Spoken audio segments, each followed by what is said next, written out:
मैं बड़ी खुशनसीब थी जिसकी शादी एक बहुत अच्छे और मोहब्बत करने वाले घराने में हुई थी। शादी के पहले दिन ससुर ने मेरे हाथ पर 2 टिकट रखे और कहने लगे ये तुम्हारा तोहफा है। मैंने हैरत से देखा और हैरान रह के। वो दुबई के टिकट थे। मेरे ससुर ने मेरे शोहर की तरफ देखा और कहने लगे सारी जिंदगी पड़ी है काम के लिए, तुम अब दफ्तर की छुट्टियां करो और कुछ दिन बहू को लेकर घूमने चले जाओ। उसके बाद फिर जिंदगी मसरूफ हो जाती है, बीवी को देने के लिए वक्त नहीं मिलता है। यही कुछ शुरू के दिन होते हैं जो मियाँ बीवी एक साथ गुजार लेते हैं। ससुर की बात सुनकर मैंने शर्म से नजरें झुका दी थी और मेरे शोहर कुछ तजब्जुब का शिकार हो गए थे। कहने लगे कि अब्बा दफ्तर का काम भी है, मैं सब कुछ छोड़कर दुबई कैसे जा सकता हूँ। मेरे ससुर ने कहा वो मैं देख लूंगा, कुछ दिनों की तो बात है, 15 दिन के लिए ही तो जाना है। ससुर की बात सुनकर मेरे शोहर राजी हो गए।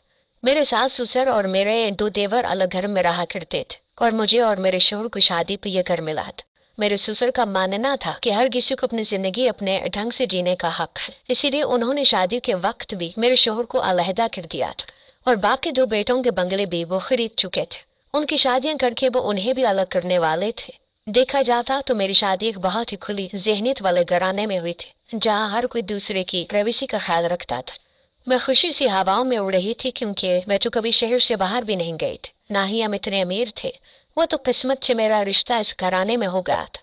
मैंने जल्दी जल्दी अपना सामान पैक करना शुरू कर दिया। मेरे शोहर कुछ ज्यादा खुश नहीं थे। उन्हें कारोबार की फिक्र शायद ज्यादा आ रही थी, लेकिन अपने अब्बा के सामने वो ज्यादा कुछ कह नहीं सकते थे क्योंकि सब कुछ मेरे ससुर का था, इसीलिए वो मेरे साथ दुबई के लिए निकल गए। 15 दिन पलक झपकने गुजर गए। शादी के शुरू दिन ऐसे ही तो होते हैं, एक दूसरे के संगत में वक्त पता ही नहीं चलता। अलबत्ता एक बात कुछ अजीब थी कि मेरे शोहर का रवैया मेरे साथ कुछ उखड़ा उखड़ा सा था। ऐसा लगता था कि जैसे वो जल्द से जल्द इस हनीमून से वापस घर जाना चाहते हैं। मैंने जब वजह पूछी तो वो यही कहते कि कारोबार का बहुत नुकसान हो रहा है और ये बात मुझे समझ नहीं आती थी क्योंकि वहाँ मेरे ससुर सब कुछ देखने के लिए मौजूद थे। फिर शोहर को किस बात की फिक्र थी। अक्सर ही उनका फोन आता और वो कमरे से निकल जाते, काफी देर बाहर जाया कर बातें किया करते, वापस आते और पूछने पर कहते कि दफ्तर वालों का फोन था इसीलिए मैं आना नहीं चाहता था। बस इसी तरह 15 दिन गुजरे और हमने वापसी का सफर शुरू किया। मेरा दिल तो नहीं चाह रहा था कि इतनी जल्दी ये खूबसूरत दिन खत्म हो जाए, लेकिन इससे ज्यादा तो मेरे शोहर एक दिन भी रुकने के लिए तैयार नहीं थे और फिर वापसी की टिकट भी पहले से ही बुक हो चुकी थी। हम हवाई जहाज में बैठे तो मेरे शोहर ने थकन से आंखें बंद कर ली। न जाने वो किन ख्यालों में गुम रहते थे। मुझे तो लगता था कि उनका दिल और ध्यान सब दफ्तर में ही रहता है। अभी भी उनके चेहरे पर बहुत अजीब से तासुरात थे, जैसे आंखें बंद करके भी वो पुरसुकून ना हो। मैं खामोशी से कुछ देर ही बैठी थी कि मुझे ऐसा महसूस हुआ जैसे किसी की नजरें मेरे वजूद पर जमी हो। मैं नई दुल्हन थी, हाथों में चूड़ियां, चेहरे पर सुर्खी, जेवरात भी पहन रखे थे। मैंने डर के जल्दी से अपना दुपट्टा ठीक किया और फिर यहाँ वहां देखा तो मेरी नजर दूर बैठे एक आदमी पर पड़ी जिसकी नजर मुझ पर जमी हुई थी। ना ही उसके चेहरे पर कोई तासुरात थे और ना ही कोई मुस्कुराहट, बस वो अब बिल्कुल मुझे देख रहा था। मुझे बड़ी घबराहट हुई। मैंने अपने शोहर की जानिब देखा जो अभी भी आंखें बंद किए बैठे थे। पहले मैंने सोचा कि अपने शोहर को उठाकर उस आदमी के बारे में बताऊं, लेकिन फिर मुझे अजीब सा लगा। मेरे शोहर क्या सोचते, अभी हमारी शादी को ज्यादा दिन नहीं हुए थे, इसीलिए मुझे अपने शोहर के बारे में ज्यादा इल्म भी नहीं था कि इस मामले पर वो कैसा रिएक्ट करेंगे।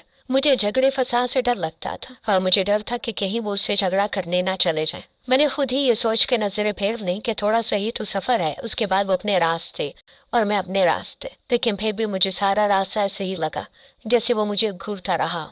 बड़ी मुश्किल से मैंने अपना ध्यान उसकी तरफ से हटाया और फिर खुद अपनी आंखें बंद कर ली, जैसे बिल्ली को देखकर कबूतर आंखें बंद कर लेता है। खुदा खुदा करके हवाई जहाज लैंड हुआ और मैं अपने शोहर का हाथ पकड़कर एयरपोर्ट से निकल आई। घर पहुंचकर मैंने सुकून का सांस लिया। मैं एक शरीफ घराने से ताल्लुक रखती थी और किसी गैर मर्द का खुद पर यूं नजर जमाए रखना मुझे बहुत नागवार गुजर रहा था। अगली सुबह मेरी अम्मा का फोन आया। वो कहने लगी क्या वापस आ गई हो तो माँ से भी मिलने आ जाओ, तुम तो ससुराल जाकर हमें भूल ही गई हो। मैं जो अपना सामान खोलने के लिए बैठी थी, अम्मा की नाराजगी सुनकर मैंने उसे ऐसे ही छोड़ दिया और अपने शोहर से कहा कि मुझे मेरी अम्मा की तरफ छोड़ आए। वो अपने लैपटॉप पर कुछ काम कर रहे थे। मेरी बात सुनते ही फौरन से उठ खड़े हुए। मुझे हैरत का झटका लगा। आज तक कभी ऐसा नहीं हुआ था कि मेरे शोहर ने इतनी जल्दी मेरी कोई बात मानी हो। शायद वो वाकई ही काम को लेकर हनीमून पर परेशान रहे थे, इसीलिए मेरी किसी बात पर ध्यान भी नहीं दे सके थे और ना ही उनकी तवज्जो मेरी जानिब थी। यहाँ आकर वो बहुत पुरसुकून नजर आ रहे थे और मेरी बात भी सुन रहे थे। ये बात मेरे लिए खुशी की थी। मैं झटपट तैयार हुई और उनके साथ अपनी माँ की तरफ निकलने लगी, लेकिन जैसे ही गाड़ी घर से बाहर निकली तो मेरी आंखें हैरत से फटी की फटी रह गई। मैंने एक नज़र अपने शोहर पर डाली, उनकी नज़र बल खाती हुई सड़क पर थी। मैंने खिड़की से दूसरी नज़र उस आदमी पर डाली, वो मेरी ही तरफ देख रहा था। मेरी जान निकलने लगी। मैंने सोचा कि अपने शोहर को बताऊं या फिर ना बताऊं। अब जाकर तो मेरे शोहर का मिजाज कुछ बेहतर हुआ था। वैसे कोई भी बात बताकर उन्हें परेशान नहीं करना चाहती थी, इसलिए खामोश हो गए। मेरे शोहर ने मुझे अम्मा के घर छोड़ दिया था और रात को लेने के लिए आने का कहा था। मेरे पास सारा दिन था। मैं अम्मा के गले लग गई, उनके साथ बहुत अच्छा वक्त गुजारा। शाम को छोटी बहन के साथ छत पर पहुंची तो एक दफा फिर मेरे होश उड़ गए, क्योंकि वो आदमी मेरी अम्मा के घर के बाहर ही मौजूद था और मैं ये बात अच्छी तरह जान गई थी कि वो मेरा ही पीछा कर रहा है। मेरे हाथ पांव कांपने लगे। पता नहीं वो क्या चाहता था। वो मेरे पीछे पड़ा था। मैं तो उसे जानती तक नहीं थी। पहली दफा मैंने उसे फ्लाइट में ही तो देखा था। मैंने अपनी छोटी बहन की तरफ देखा और उसका हाथ पकड़ कर नीचे चली आई। मेरा सारा ध्यान उस आदमी की तरफ अटक गया था। मैंने अपनी माँ से भी ढंग से कोई बात ना की थी। अम्मा कहने लगी, अमीरों के घरों में ब्याह कर क्या गई हो तुम, तो हमें मुंह तक नहीं लगा रही हो। अम्मा की बात सुनकर मैं शर्मिंदा हो गई थी। फिर अब्बा कहने लगे, बच्ची थक गई होगी, इतने लंबे सफर से आई है, अब फिर तुमने भी बुला लिया। कुछ दिन आराम करने दो, फिर आएगी तो अच्छे से बात कर लेना। अब्बा की बात सुनकर मेरी छोटी बहन खूब हंसी और कहने लगी, दुबई कौन सा दूर है जो आप लंबा सफर कह रहे हैं। मैंने भी बात हंसी मजाक में उड़ा दी। रात को मेरा शोहर मुझे लेने आया तो मैं अपने घर वापस लौट आई। घर में दाखिल होते वक्त मैंने पलट कर देखा तो वो आदमी तब भी मेरे पीछे ही था। समझ नहीं आ रहा था कि क्या करूं, ये बात किसको बताऊं। शोहर को बताने की हिम्मत नहीं थी। बहन छोटी थी और माँ बाप तो हर बात पर ही परेशान हो जाते थे। मैंने सोचा कि एक दो दिन ऐसे ही गुजारा करके देखती हूँ, क्या पता ये खुद ही चला जाए, लेकिन ऐसा कुछ भी नहीं हुआ। अगले ही दिन मेरी सास का फोन आया। वो मुझे अपने पास बुलाने लगी। मैं ड्राइवर के साथ घर से निकली तो वह आदमी तब भी मेरे पीछे ही था। सास के घर जाकर भी मुझे सुकून नहीं आया था। मेरे ससुर ने मेरी बेचैनी महसूस की तब पूछने लगे, कोई बात है क्या, लेकिन मैंने इनकार में सर हिला दिया। फिर यहाँ वहाँ की बातें होने लगी। ससुर पूछने लगे, तुमने सामान खोल दिया है। मैंने बताया कि मैं सामान खोल नहीं सकी, कल अम्मा की तरफ चली गई थी और आज यहाँ आ गई हूँ। उन्होंने सर हिलाया और कहने लगे, कोई भी परेशानी हो तुम मुझसे कह सकती हो, बल्कि अपने शोहर से पहले मुझ पर भरोसा करना। उनकी बात सुनकर मैं कुछ हिचकिचा गई थी। ऐसा लगा कि जैसे वो मेरा चेहरा पढ़ रहे हो। मैंने अच्छा कह के नजरें चुरा ली और फिर ऐसे ही कुछ वक्त गुजर कर अपने घर चली आई। रात को बेचैनी से मुझे नींद भी नहीं आई। मैं करवटें बदलती रही और फिर आधी रात को मैंने खिड़की से बाहर झांका। वह आदमी तब भी बाहर ही खड़ा था। अब तो मेरी जान ही निकलने लगी थी। न जाने वो क्यों दिन रात मेरा पीछा कर रहा था।